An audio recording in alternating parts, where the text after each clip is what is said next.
I am with Rivington Netball Club after round, I don't know why I'm squeezing there, round 3 of the ENG Under-12s Youth Netball Premier League Northern Conference. Rivington came into this with a perfect record, joint top along with Bury and Oldham. So an important round because keeping up with those teams is going to be important, but you also played one of those teams who are unbeaten. So important round for you in regards to kind of I think we kind of know you will finish top 4, but this league is about seeing whether you can be champions of the North for you guys. So first game against Chester, did you make that game a little bit more difficult than you should have done? Yeah. And why did it kind of look like at times you were huffing and puffing during that game and it didn't look as fluent, didn't look as kind of neat and tidy as kind of your normal type of play? Well, I guess it was just like first like netball match for a week. We were like kind of warming up a little bit sloppy in the first 2 quarters, but then in the last we really played really well. It warmed us up for the Bury match. Yes, so yeah, you did. It was a good win in the end, solid win. Going into the Bury game, I spoke to your coach and she said you had lost to him in another league. So the psychological aspect of the game was on their side. They had beaten you, so obviously they probably might be more confident.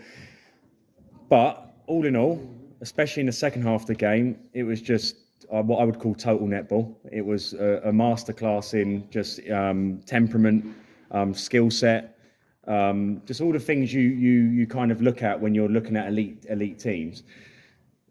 So how did you go about overturning a loss from a previous week? Did you have a certain tactics you wanted to work on, or was there certain plays Bury did which you stopped them from playing? Why such a dramatic shift? Well, it was a bit like in our mind we were like, right, it's 0-0. Let's say we've not played them before. Let's just have a fresh start and let's try and beat them as we can.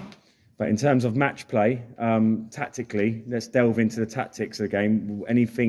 Did you focus on anything in particular in that game? From our backline passes, like the line from our backline passes, we tried to do that a lot, and like we've done some centre passes, set-ups in training, so we were trying to put them in as much as we could as well. Defenders in that game, solid, well done.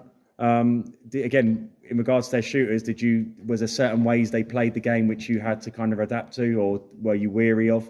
Because you were very successful in getting intercepts. Yeah, they kind of a lot of shooters like to hold, so you just sort of have to like adapt to that and get around the back and then make sure they can't do that.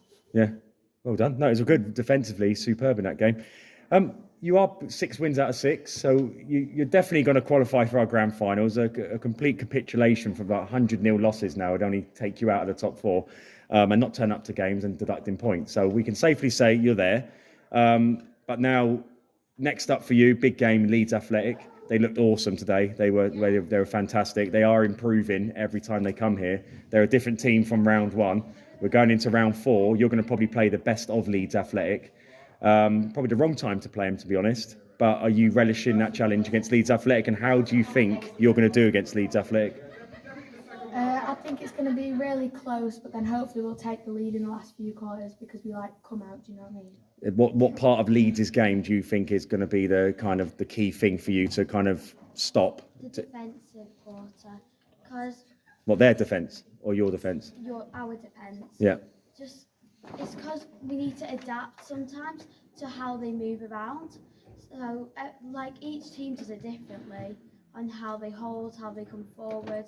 So we need to adapt more on the defensive side than we do on the attacking. Well, you've got the games sent to you, don't you? So you can watch them and study. Beyond that, let's pretend you've won that game. You're going into Oldham game. You know, imagine you're both you both won all your games.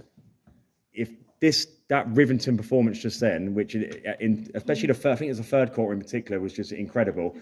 Does that challenge or does that beat an Oldham team in the final game of the season? I would say it would be close, but they're very structured to what they do. So they do it in a certain way. So we'll just have to figure how they do that, and then hopefully we can adapt and succeed in what we do. It's going to be good. It's going to be a good end to the season. Cannot wait to see how it all materialises. But next up for you, Leeds Athletic. I'm not sure who the other team is, but the big game in particular. Oh, is it? So the Leeds Athletic game in particular, big game coming up. We look forward to seeing you then. But a joy to watch you today. Well done, Rivington. Yeah.